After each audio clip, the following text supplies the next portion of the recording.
And that's why you don't light me fuse. Hey guys, welcome to another video and welcome to How to Apex.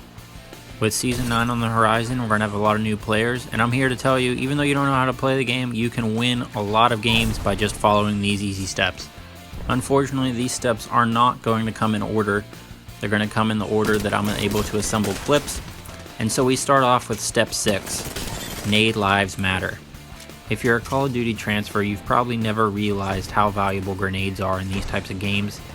I originally came from Call of Duty, and it took me 2 seasons before I really realized, holy crap, grenades would make this game so much easier for me.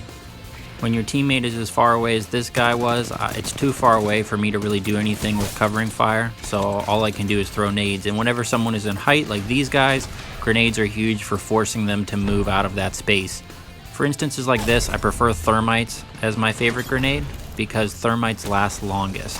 It's closer to a caustic ult where you have to move out of that space, whereas if you throw an arc star or grenade, you just have to leave it for a couple seconds and then you're able to return to that position. If you hate lifeline revives, carrying grenades is the only way to really deal with it unless you're able to get an angle on it.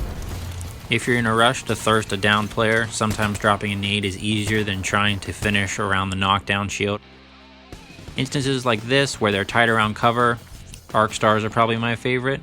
Thermites are great in this instance too, but if you happen to stick someone, like in this instance, it stuns them, and obviously that makes them easier to hit.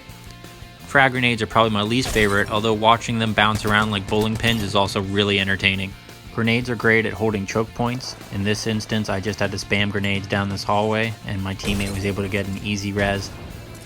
Once your opponent has an octane pad or a horizon, some way to get out of the range of these grenades, most teams cannot push you when you do this. And if they do try to push through, it usually will end with their death. Whenever you see someone reviving, sometimes throwing a thermite at them is more effective than trying to one-clip both of them at the same time. In this instance, it was such a narrow corridor that if all 3 of them tried to come through the thermites, then they'd all die, and that's what happened here. And lastly, grenades are great whenever you're a solo and you're trying to fight off multiple players, because you can't really push, you can't really full send when you're a solo. You have to try to play defensively and hope they'll push you. So in instances like that where you need them to push you, grenades are really useful.